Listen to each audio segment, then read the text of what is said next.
खरं तर मी स्वतःला भाग्यवान समजतो की आज आल्यानंतर इथं संस्थेमध्ये मला या ठिकाणी येता आलं, गुणवत्ताचा संस्कार करण्याची संधी या ठिकाणी मला प्राप्त झाली आणि मी अनेक वेळेस या संस्थेमध्ये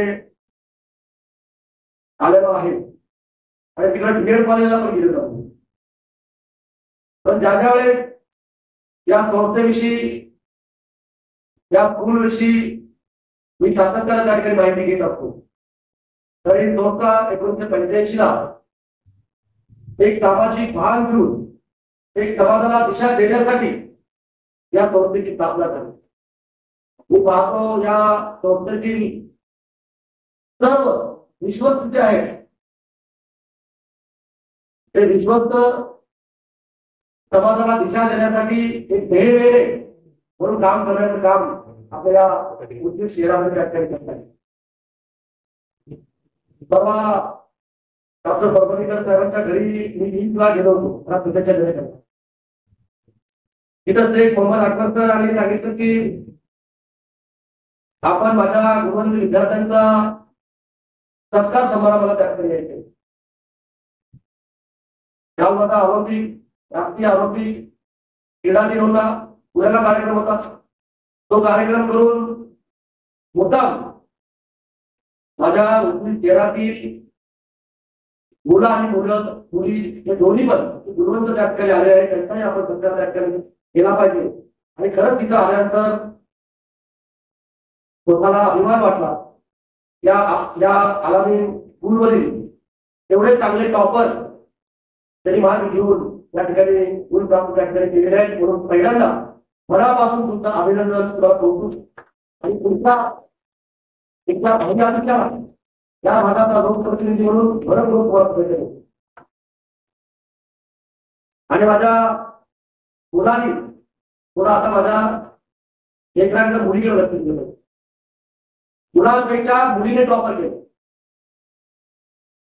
आज देशाच्या राष्ट्रपती कोण आहे? एक महिला आहे. अंतरामध्ये कोण गेलं होतं? मराठी तुम्हाला सुद्धा खूप मोठ्या उंचीवर त्या ठिकाणी आपल्याला जाऊन त्या ठिकाणी आपल्याला देशाची सेवा त्या ठिकाणी आपल्याला करायची. आज तुम्ही 10वी-12वीला गुणवंत झाला, आता तुमच्या करिअरची सुरुवात त्या ठिकाणी होणार आहे. मी अनेक माझ्या मुलीला विचारत होतो की तुमचं अभिनंदन, मुबारक, आता तुम्हाला भविष्यामध्ये काय होईल? अनेकांनी सांगितलं मला डॉक्टर व्हायचंय, माझ्या मुलाने सांगितलं मला IAS ऑफिसर व्हायचंय, कोणी सांगितलं डेप्युटी कलेक्टर व्हायचंय, कोणी माझ्या निखीलने सांगितलं की सारखं शिक्षक व्हायचंय. अशा अनेक एम असलेले मुलं आपल्या वेगवेगळ्या भाषेमध्ये एम त्या ठिकाणी मला सांगत होते. मी अनेक स्कूलमध्ये गेल्यानंतर सातत्यानं मी एक गोष्ट एक सत्य घटना त्या ठिकाणी सांगत होतो. जीवनात तुम्हाला यशस्वी व्हायचं असेल तर 3 गोष्टीचा अवलंब त्या ठिकाणी केला पाहिजे. ती पहिली, अनेक वेळेस अनेक स्कूलमध्ये अनेक कॉलेजमध्ये ती मी घटना त्या ठिकाणी सांगितली. हे टिपल एक आहे, जर परभणीकर सरांनी त्यांच्या साध्या सोप्या भाषेमध्ये खूप चांगलं मार्गदर्शन तुम्हाला त्या ठिकाणी केलं. हे आजकालचं जग कशा पद्धतीने चाललंय, भारतामध्ये आपल्या भारताची प्रगती जगामध्ये कशा पद्धतीने त्या ठिकाणी होते ते सुद्धा तरी चांगल्या भाषेमध्ये त्या ठिकाणी सांगितलं. हे टिपल एक आहे. त्याचं पहिलं एक तुम्हाला सगळ्याला एम आहे की मी काहीतरी बनणार आहे, आई वडिलांचं स्वप्न आहे, माझ्या मुलांना काहीतरी बनवायचंय आणि म्हणून ते रात्रीचा निरोप करून तुम्हाला चांगल्या शाळेत त्या ठिकाणी ऍडमिशन देतात, ते शिक्षित करतात आणि चांगलं ट्युशन सुद्धा लावण्याचं काम आपल्या आई वडील त्या ठिकाणी करतात. तर त्याला सुद्धा एक ध्येय आहे आणि तुम्हाला सुद्धा हे ध्येय आहे की आम्हाला सुद्धा काहीतरी बनायचे. दुसरं हे ऍटिट्यूड, दृष्टिकोन, त्या ध्येयाकडे बघण्याचा दृष्टिकोन हा तुमचा सतत पॉझिटिव्ह पाहिजे. मी डॉक्टर बनणार म्हणजे बनणार. सकाळी उठल्या पुराणाचं पाठन करत करत मोहम्मद नबीला नमन करत आपण उद्यावरचा काय म्हणलं पाहिजे, ही आहे पाकिस्तान धारा होणार होणार सतत त्या एमकडं तुमचा दृष्टिकोन हा सतत पॉझिटिव्ह पाहिजे. सर्वच निगेटिव्ह भावनाच असली नाही पाहिजे. कसं होणार, काय होणार नाही माहिती. सर्वच म्हणायचं मी कलेक्टर होणार म्हणजे होणार, डॉक्टर होणार म्हणजे होणार, इंजिनियर होणार म्हणजे होणार. त्या सगळ्या गोष्टी जे काही तुमचं एम आहे त्या गोष्टीकडे बघण्याचा दृष्टिकोन हा तुमचा सर्वात पॉझिटिव्ह असला पाहिजे. सगळ्यात महत्वाचं तुमचं एम म्हणजे काय, ऍक्शन, कृती. घरात बसून पंगामात झोपून तर ह्या गोष्टी करायच्या म्हणजे होणार आहेत का नाही. त्याच्याकरता काय करायला पाहिजे, अभ्यास नेहमी स्कूलमध्ये गेलं पाहिजे आणि खूप अभ्यास केला पाहिजे. एक प्लॅन तयार केला पाहिजे. स्कूलचा वेळ, अभ्यासाचा वेळ, खेळाचा वेळ, व्यायामाचा वेळ, सगळ्या गोष्टीचं दिवसभराचं प्लॅनिंग तुमच्या लक्षात प्राप्त होतं. म्हणून तुम्हाला जीवनामध्ये यशस्वी व्हायचं असेल तर या ट्रिपल एचा फॉर्म्युला आपल्या जीवनामध्ये अंगीकृत करून त्याला जीवनामध्ये यशस्वी टॅक्टर होते शिकणार. आणि आजपासूनच त्याचं प्लॅनिंग आपण त्या केलं पाहिजे.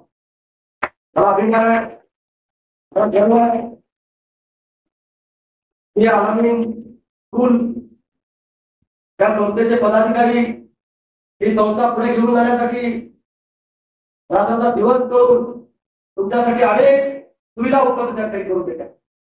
मी तुला आल्यानंतर इथं आठवण सरावांनी प्रबोधीकरण सरावांनी मुलीम सरावांना विचारत होतो किती छोटी जागा आहे आणि खूप मोठे विद्यार्थी तुमच्याकडे त्या ठिकाणचे आहेत.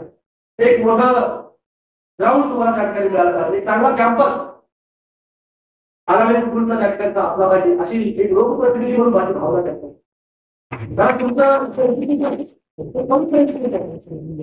एक चांगल्या भावनेनं तुमच्यासारखं शिक्षक असतील, संस्था असतील, खूप चांगल्या माझ्या मुलाला चांगलं शिक्षण दिलं पाहिजे, जग त्यांच्या बुद्धीमध्ये आणून दिलं पाहिजे की त्यांची भूमिका द्या.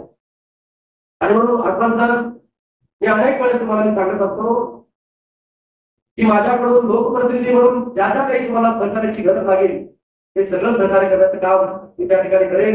हा वेळोवेळी फक्त तुमचा आमदार खाण्यातो किती पैसे 15 लाख रुपये या संस्थेच्या बॉन्डीवर फसल त्या ठिकाणी पण 15 लाखावरती समाधान मानू नका. पहिली संस्था खूप भरपूर आहे. जसं शाहू कॉलेज आहे, डॅरेन कॉलेज आहे, तिथं उदयगिरी महाविद्यालय आहे, शिवाजी महाविद्यालय, हौदी कॉलेज महाविद्यालय आहे. त्याच पद्धतीचं आपल्या शहरातील हे आलामीन टीचर संस्था डॉक्टर इशा खान साहेब मला सांगत होते पण क्रीडामंत्री आपल्या क्रीडा खात्याचं काहीतरी युनिट आपल्या संस्थेला त्या ठिकाणी तुम्ही दिलं पाहिजे. जर दिलं पाहिजे नाही ते माझं कर्तव्यच आहे.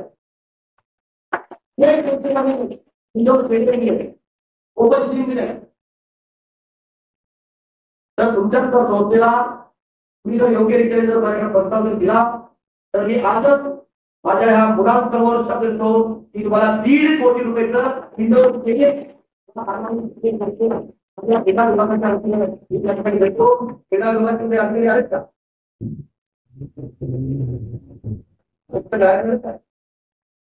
त्या क्रीडा विभागाच्या अधिकाऱ्यांनी तात्काळ त्या ठिकाणी सूचना देतो की संस्था चालकाची त्या ठिकाणी बसून चांगल्या पद्धतीचं माझ्या विद्यार्थ्याला शिक्षणात ध्यान बरोबर फिजिकल फिटनेस त्या ठिकाणचा असला पाहिजे. त्याच्याकरता आपण 1.5 कोटी रुपये इन्व्हेस्ट. आता उदगीर विधानसभा मतदारसंघामध्ये बाळा तुम्ही शहरामध्ये फिरताय ना, फिरताय का नाही? उदगीर काय बदलला दिसतंय का नाही? लातूरला बघून गेला राहतोय गेला. आता रोड कसं झालाय, चांगला झाला रोड चांगला. उदगीरच्या सगळ्या बिल्डिंगी नवीन झाल्या कडे, तुमच्या घरी नवीन नळ आलाय कडे. अखिल भारतीय मराठी साहित्य संमेलनामध्ये किती मुलींनी भेट दिली मला मूलभूत गरजा पूर्ण बरोबरच तुम्हाला तुमची बौद्धिक मेजवानी सुद्धा तुम्हाला त्या ठिकाणी मिळाली पाहिजे. आणि सांस्कृतिक मेजवानी सुद्धा मिळाली पाहिजे म्हणून आपण आजी आत्मचा कार्यक्रम घेतला, मराठी भाषांचा कार्यक्रम त्या ठिकाणी घेतला. आणि अंतिम तुम्हाला वॉल बनवायला पैसे लागतात आणि म्हणून या मुलांसमोर मी शब्द देतो की आणखी तुम्हाला 15 लाख रुपये माझ्या आमदार फंडातून आजच त्या ठिकाणी मला होतो. तर मला कोणाला आपल्याला मोठी गरज मला नोंद घे. हे आता कॉम्प्युटर लॅब होती, ही लायब्ररी बघितली. आपल्याला अनेक त्याच्यामध्ये बदल करावा लागतो. इंटरनेटची व्यवस्था, वायफायची व्यवस्था आणि किंवा एका स्कूलमध्ये एवढ्या मोठ्या स्कूलमध्ये किंवा 70 तरी कॉम्प्युटर त्या ठिकाणी असले पाहिजे. सगळ्या सुविधा जरी माझ्या मुलाला मुलीला जर घरी नसतील तर स्कूलमध्ये त्या ठिकाणी उपलब्ध असल्या पाहिजे. आणि त्याच्याकरता सुद्धा विवो त्याच्याकरता सुद्धा जर निधी माझ्या आमदार फंडातून जर तुम्हाला पाहिजे असेल तर तो सुद्धा निधी उपलब्ध करून देण्याचं काम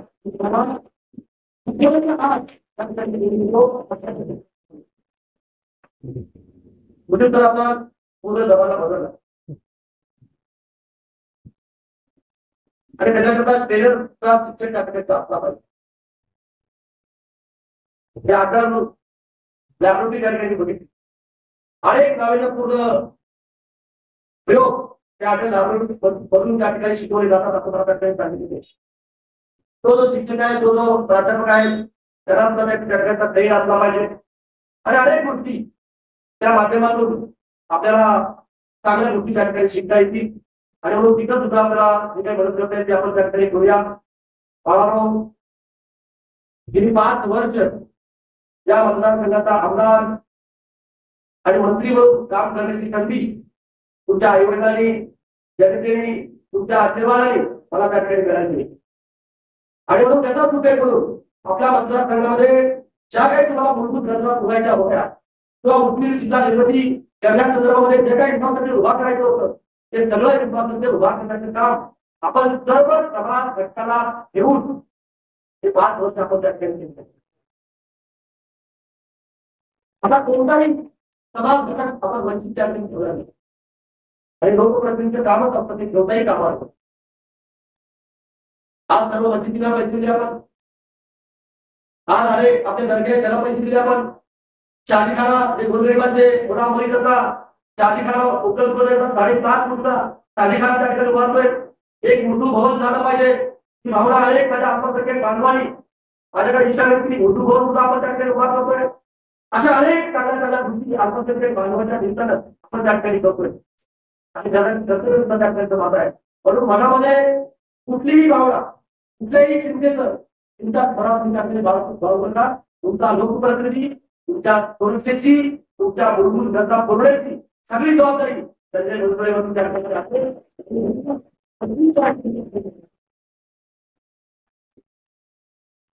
लग्नामध्ये अनेक आपण इतर पाहिल्या घेतली.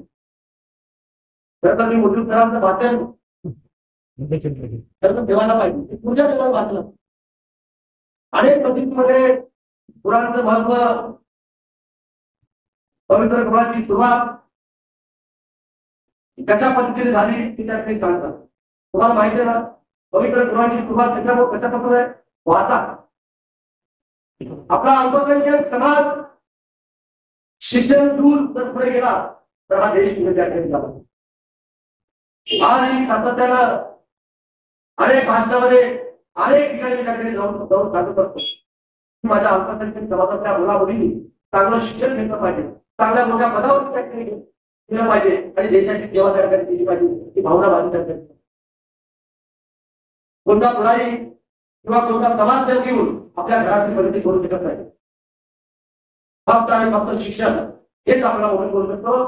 फक्त आणि फक्त शिक्षण हेच आपल्या जगामध्ये उंच मारणं, ताट मारणं त्या ठिकाणी उभा करू शकतं. फक्त ते किंमत लागते. म्हणून माझ्या सर्व समाज बांधवाला माझी विनंती आहे, काही झालं गावामध्ये थोडासा पोरगा मोठा झाला ती भाव करतो स्पर्धा जगामध्ये, भारतामध्ये, राज्यामध्ये, जिल्ह्यामध्ये, तालुक्यामध्ये त्या स्पर्धेमधून आपण काही केलं काही आवड नाही. मेहनत केली पाहिजे. जर मेहनत जर केली, आज मी बघतोय युपीएससीचा रिझल्ट बघितलं, तुम्ही बघितला तरी मला माहिती आहे. आज त्या युपीएससीच्या रिझल्ट मध्ये अनेक मुस्लिम समाजाचे बांधव टॉप लेवलला त्यांच्याकडे आले. आतापर्यंत यावर्षी अनेक मुस्लिम आहे संपूर्ण त्या ठिकाणी झाले. ही देशाची पद्धती हेच आपल्याला त्या ठिकाणी करावं लागतं. म्हणून आता ज्या स्कूल आहे वेगवेगळे स्कूल, त्या स्कूलला त्या ठिकाणी मदत केली पाहिजे. आणि म्हणून जरा सातत्याने आपण संपर्कात त्या ठिकाणी राहूया, संपर्कात राहूया. आपण जे काही आपल्या समाजाविषयी किंवा स्कूलवरची शिक्षण संस्थेची ज्या काही समस्या असतील त्या सगळ्या समस्या सोडवण्याचं काम मी त्या ठिकाणी करेन. मला हा शब्द तुम्हाला ठिकाणी देतो. आता तुम्ही गुणवंत मला तुम्ही 5-10 चांगल्या वाटत आता 2 महिन्याचं माझं परिचय. आता तुम्ही आई वडिलांना सांगू मला पास करायचंय का डॉक्टर पास करायचं मध्ये आणायचंय का मिलिट मध्ये आणायचंय हे तुमच्या सगळ्यांच्या हातात आहे. मी जर 5 वर्ष जर काम केलं असेल प्रामाणिकपणे, जर तुम्ही आई वडिलांना सांगून संजय बनसोडे काकांना आपल्याला आपल्याला पास करायचा असा विरोध होता त्या ठिकाणी गेला पाहिजे. हे आवर्जून होता म्हणून त्या ठिकाणी थोडं कारण खूप चांगलं वाटतं इथे येऊन मला. खूप चांगला कार्यक्रम त्या ठिकाणी आपण आयोजित करून मला एक संवाद साधण्याची संधी या ठिकाणी मला प्राप्त त्या ठिकाणी करून दिली. आज मी परभणी जिल्ह्याचा पालकमंत्री आहे. तिथं सुद्धा एक मोठा अल्पसंख्याक समाज त्या ठिकाणी आहे. तिथं सुद्धा मूलभूत गरजा पुरवण्याचं काम मी त्या ठिकाणी करतोय. आणि आता म्हणजे अकबर साहेब सांगितलं की माझी सासवडी परभणी आहे. आणि मला वाटतं परभणीकरांचं पण ते कितीतरी वर्षापूर्वी 60 वर्षापूर्वी 60 वर्ष आणि मग इतकी तर डेव्हलपमेंट करण्याचं काम माझी जबाबदारी आहे. तर तुमच्या जीवावरती ते आता मंत्रीच्या ठिकाणी झालेलं आहे. तर तिथला सुद्धा पालकमंत्री म्हणून तिथल्या सुद्धा अल्पसंख्याक समाजाला जे काय न्याय द्यायचा आहे ते न्याय देण्याचं काम भविष्य काळामध्ये त्या ठिकाणी करेन. या कार्यक्रमाला आपण बोलवला, सन्मान केला त्याबद्दल मी मनपूर्वक सर्व संस्थेच्या पदाधिकाऱ्यांचे मनापासून या ठिकाणी आभार मानतो आणि थांबतो. जय हिंद, जय भारत.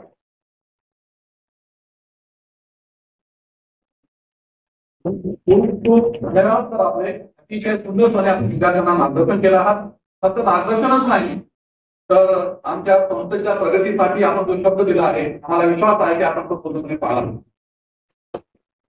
माननीय मंत्री साहब, आप लोग जानते हैं कि उन्होंने जो तरक्की की है अपने इस इलाके में, जरा रुकिए की कुछ बात में बताऊं। जैसा आपने कहा